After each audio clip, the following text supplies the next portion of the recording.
자, 이제 네 번째 순번 달기를 한번 이제 살펴보도록 하겠습니다. 순번 달기는 이제 어떤 거를 말하느냐? 바로 이제 넘버링을 다는 건데요. 여기 보시면은 이제 그 학생들이 총 이제 100명의 학생들이 쭉 있는데 우리가 보통 보면은 문서를 만들 때 보통 앞에 이제 MO에서 이제 그 각각 순번을 많이 달지 않습니까? 그래서 그거를 이제 다는 방법을 조금 설명을 드리려고 해요. 엑셀에서는 순번 다는 방법이 너무너무 쉽거든요. 그래서 요 앞에다가 새로운 순번을 한번 다는 방법을 설명을 드리려고 해요. 요것도 알아두시면 워낙 뭐 또 많이 활용하실 수 있는 거니까 알아두시면 좋으실 것 같습니다.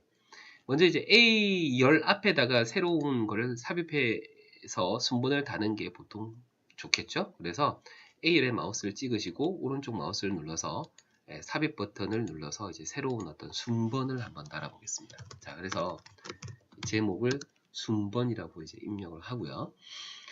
그 다음에 저기 이제 여기서부터 이제 1 이렇게 이제 되어질 겁니다. 2, 3 이런 식으로 이제 되어지겠죠. 그래서 오늘 이제 순번을 다는 방법은 크게 이제 두 가지가 있는데 이 두 가지 방법에 대해서 다 설명드릴 거예요. 이제 여러분들이 이제 워드 프로세서에서 순번을 달면 솔직히 이것도 거의 노가다 작업이에요. 1번부터 100번까지 입력을 하셔야 되잖아요. 너무 귀찮죠. 그래서 엑셀에서는 솔직히 이렇게 달면 바보예요. 그래서 이제 첫 번째 이제 쉬운 방법은요. 1과 2라고 한번 써보십시오. 1, 2를 쓰신 다음에 쓰셨나요? 1, 2를 쓰시고 제가 쓰실 기회를 안 드렸죠. 예. 자, 꼭 써보세요. 자, 1과 2를 이제 쓰신 다음에 두 개를 이렇게 블럭을 칩니다. 두 개를 블럭을 이렇게 치셔서 그 다음에 이제 그 복사 아시죠? 예, 복사 쭉 내리기. 자, 더블 클릭을 바로 한번 해보세요. 그러면 자동으로 지금 보이십니까? 1번부터 101까지 101명의 학생이네요. 이렇게 쭉 입력된 것을 확인하실 수 있습니다. 정말 편리하죠. 그래서 요거에 대한 조금 그 응용 차원에서 이런 것도 하나 말씀을 더 드릴까요? 어떤 거냐면은 예를 들면 아까 제가 1과 2를 하고 난 다음에 복사를 할 때에는 그 다음에 내가 3, 4, 5라고 하는 1년의 연속 채우기라고 하는 것을 바로 이제 그 엑셀한테 힌트를 주는 거죠. 예.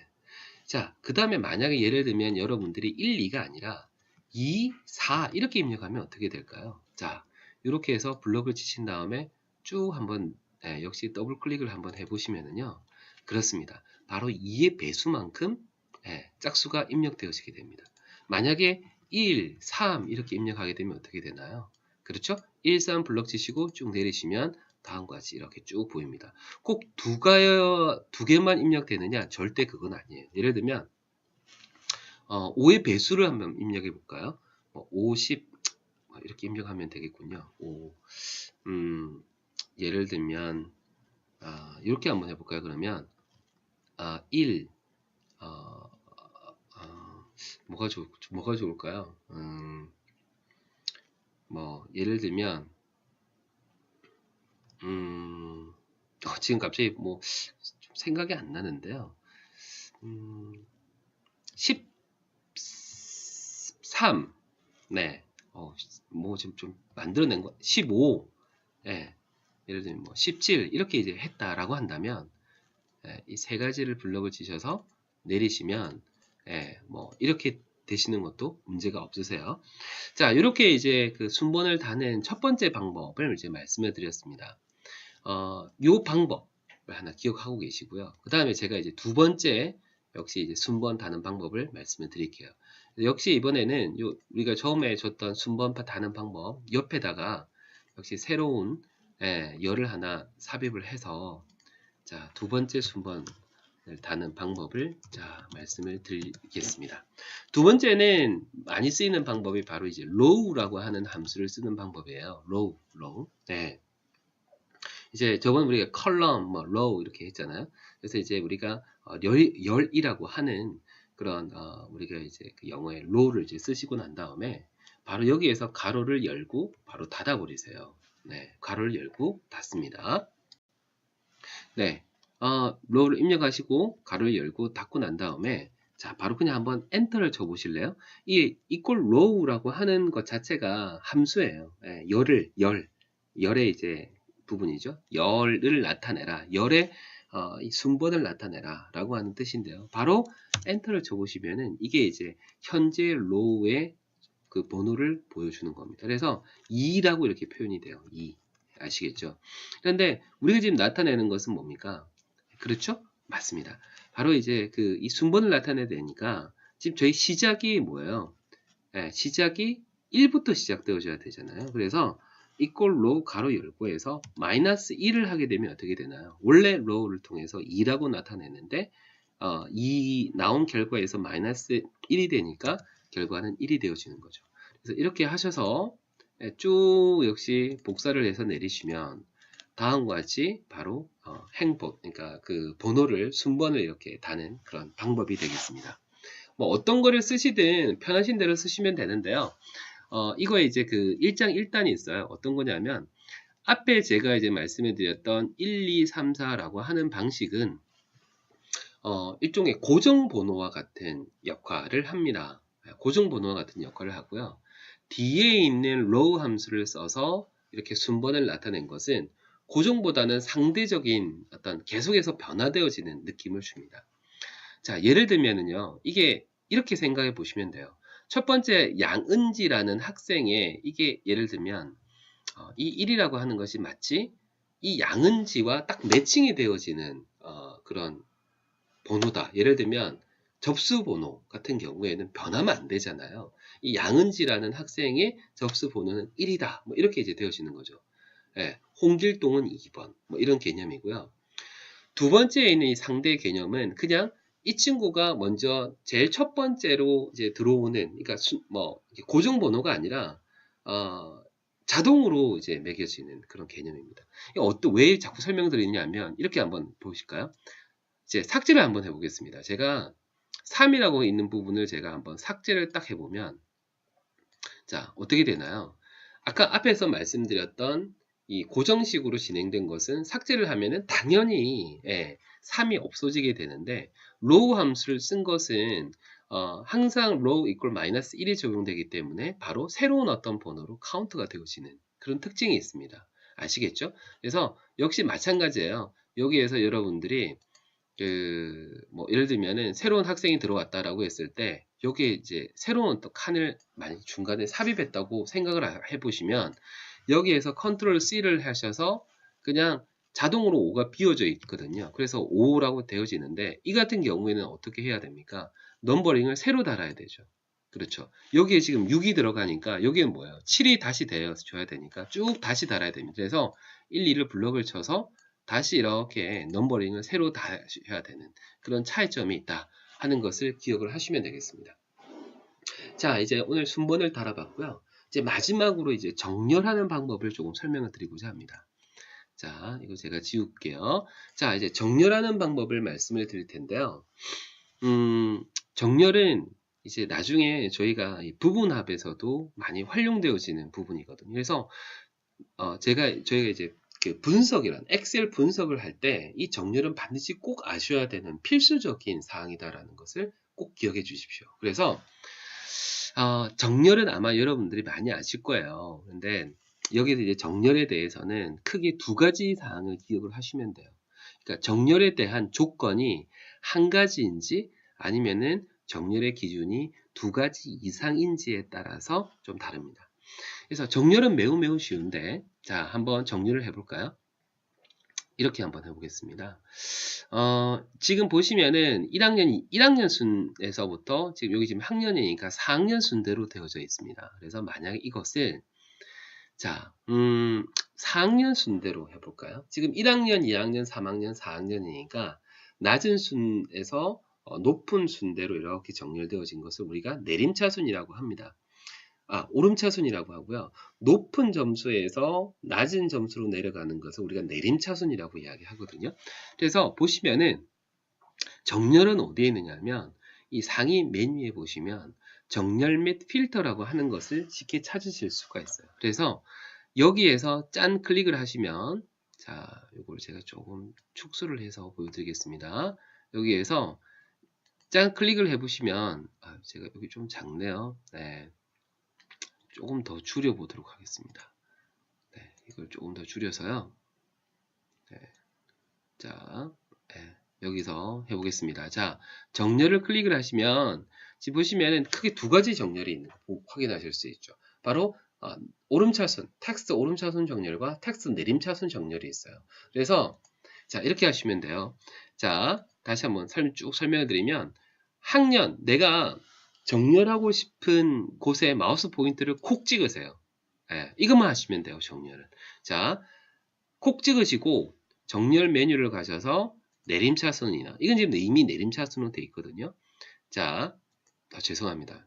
자꾸 오름차순, 내림차순 자꾸 제가 잘못 말씀드리는데 오름차순 되어져 있죠. 자, 내림차순으로 바꾸고 싶다라고 하시면 어떻습니까? 그러니까 내가 마우스 포인트를 찍고 자, 오름차순 하시면 바로 내가 찍는 마우스 포인트가 찍혀져 있는 이 자체가 어떻게 되나요? 바로 정렬의 기준이 되어지는 겁니다. 아시겠죠? 어렵지 않습니다. 다시 한번 이제 보여드릴까요? 대신에 이렇게 지금 그 정렬이 다 이제 돼버렸는데요. 자, 다시 쉽게 말씀드리면 내가 마우스 포인트를 찍고 정렬을 오름차순이나 내림차순을 딱 선택을 하시면 마우스 포인트가 있는 이 기준으로 정렬이 되어진다라는 것을 꼭 기억하시면 되겠습니다. 당연히 정렬되어질 때 내가 이 D열만 정렬되어지는 것이 아니라 이 D열을 중심으로 해서 나머지 이 열들이 확장되어져서 정렬되어지는 겁니다. 그러니까 걱정 안 하셔도 돼요. 그러니까 정태우라는 이 학생의 이 나머지 이 부분도 같이 정렬되어지는 거지 이 열만 정렬되어지는 것은 절대 아닙니다. 자, 아시겠죠? 자, 그러면 이게 이제 첫 번째 정렬 방법이에요. 그러니까 기준이 한 가지일 때, 하나의 기준일 때에는 자, 총점으로 한번 정렬해 볼까요? 총점으로 제일 높은 순대로 한번 정렬해 보겠습니다. 자, 총점으로 내가 마우스 포인트를 찍고, 그렇죠? 찍으신 다음, 자, 정렬 버튼을 이용을 하셔서 내림차순 정렬을 클릭을 하시면 보시는 것처럼 가장 높은 점수에서부터 이렇게 보시는 것처럼 낮은 점수별로 정렬되어지는 것을 확인을 하실 수 있습니다. 그래서 제일 밑에 60점 가장 낮은 점수로 정렬되어진 것을 확인하실 수 있죠. 자, 이렇게 하는 것이 첫 번째 정렬이다 기억하시고요. 두 번째 정렬은 뭐냐 하면 이렇게 생각하시면 돼요. 두 가지 이상의 정렬 기준이 있을 때는 어떻게 하면 되느냐. 자, 요거를 한번 생각해 보시죠. 어떻게 하느냐 하면 정렬에 대한 기준을 이렇게 한번 해보는 거예요. 어떻게 하느냐 하면 자, 학년별로 우선 정렬을 하고요. 학년별로. 그러니까 1학년, 2학년, 3학년, 4학년으로 정렬을 하고 그 다음에 학과별로 정렬을 한번 해보도록 하겠습니다. 오케이? 네, 좋죠? 자, 그러면 이렇게 정렬 기준이 두 가지가 되는 거예요. 먼저 학년 정렬을 먼저 하고 난 다음에 학과에 대한 정렬을 다시 하고 싶다. 그러면 어떻게 하면 되느냐? 여기 보시면은 사용자 지정 정렬로 클릭을 하셔야 돼요. 그러면 지금 보고 계시는 것처럼 이렇게 블럭이 쫙 쳐지는 것을 확인하실 수 있습니다. 블럭이 쳐지죠? 그런데 여기서 하나 선택을 하시는 것이 뭐냐면은 내 데이터의 머리글 표시를 한번 체크를 한번 딱 해보십시오. 그러면 앞에 있는 이 부분은 빼고 정렬되어집니다. 다시 말씀드리면 이렇게 블럭이 쳐진다는 것은 블럭이 되어져 있는 곳만 정렬을 하겠습니다라는 뜻이거든요. 무슨 말씀인지 아시겠죠? 그래서 여기서 우리가 정렬 기준을 첫 번째 뭐를 하기로 했죠? 그렇죠? 학년을 하기로 했습니다. 그렇죠? 그래서 학년을 선택을 한 다음 뭘로 할까요? 내림차순을 할까요? 오름차순을 할까요? 오름차순으로 하시죠. 지금처럼 1학년, 2학년 순대로. 그 다음에 또 다른 기준이 뭐죠? 우리가 학년별로 한 다음에 학과로 하기로 했죠. 그래서 기준을 추가를 하세요. 기준을 추가를 하신 다음에 그 기준은 뭐죠? 그렇죠? 학과로 하신 다음 이거는 뭘로 할까요? 오름차순으로 할까요? 좋습니다. 네, 이렇게 하신 다음에 확인 닫출을 제가 클릭을 해 보겠습니다. 그러면 어떻게 되나요? 지금 보시는 것처럼 1학년끼리 쭉 묶여주는 것을 보실 수 있어요. 그렇죠? 1학년까지 이렇게 묶여져 있어요. 그 다음에 밑에 보시면은 2학년은 2학년끼리 쭉 묶여져 있고 3학년은 3학년끼리 묶여져 있는 걸 확인하실 수 있죠. 마지막으로 4학년끼리 쭉 이렇게 정렬되어진 것을 확인하실 수 있어요. 자, 이게 첫 번째 정렬 기준이 되어진 거고, 자, 이 1학년이라고 하는 범위 내에서 어떻게 됐습니까? 학과가 다시 내림차순으로 죄송합니다. 오름차순으로 정렬이 되어진 거죠. 그래서 오름차순 기역 니은 디귿 순대로 정렬이 된 거예요. 그래서 보시면은 1학년 요 범위 내에서 건축학과 기역이 나온 거고요. 기계, 산업, 제일 밑에에서 1학년 컴퓨터공학부가 이제 제일 밑에 정렬이 되어진 겁니다. 역시 2학년은 2학년대로 이렇게 다시 정렬이 되어진 것을 확인을 하실 수 있습니다. 자, 그래서 정렬은요, 다시 한번 이제 정리를 해서 조금 말씀을 드리면, 여러분들께서 정렬을 하고자 하는 기준이 하나일 경우에는 정렬을 하고자 하는 기준을 딱 찍으십시오. 만약 이름으로 정렬을 하겠다 해서 여러분들이 정렬 기준을 오름차순으로 정렬하겠습니다 라고 하면 제일 먼저 이름에 대한 정렬 기준으로 따라서 지금 보시는 것처럼 오름차순으로 정렬이 되어집니다. 정렬 기준을 2개로 하겠다라고, 뭐 2개든 3개도 하겠다라고 하시면 정렬 필드에서 사용자 지정 정렬로 가신 다음에 정렬 기준을 선택을 하시면 되겠습니다. 자, 그래서 다시 한번 살펴보겠습니다. 학과를 가지고 한번 정렬을 해볼까요? 학과를 가지고 먼저 오름차순으로 정렬을 하고 그 다음에는 학년으로 선택을 하고 다시 또 선택을 해서 이번에는 이름으로 정렬을 하겠다. 자, 다 오름차순으로 해보겠습니다. 확인 단추를 클릭을 하시면 건축학과 부분이 첫 번째 정렬 기준이 되어졌죠. 그 다음에 두 번째로는 다시 학년으로 정렬이 되어졌습니다. 그러니까 건축학과 내에서 1학년에서부터 건축학과까지 학부가 있으니까 여기까지네요.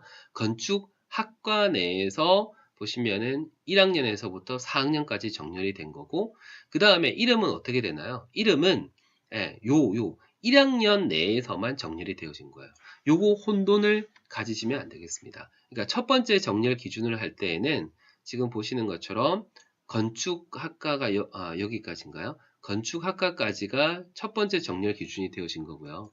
그 다음에 이 건축학과 내에서 1학년, 2학년, 3학년, 4학년 이렇게 정렬이 된 겁니다. 그 다음에 1학년, 2학년, 3학년 이렇게 된 거고요. 세 번째 정렬 기준이라고 하는 것은 다시 이 1학년 내에서 기역, 니은, 디귿 순대로 이렇게 정렬이 되어졌다라고 하는 것을 기억을 하시면 되겠습니다. 이렇게 정렬은 데이터 분석의 가장 기본입니다. 우리가 정렬만 잘 하셔도 원하는 데이터를 아주 손쉽게 여러분들이 빨리 찾으실 수가 있겠죠. 그렇죠? 그래서 정렬 기능을 많이 활용해 보시기를 부탁을 드리겠습니다.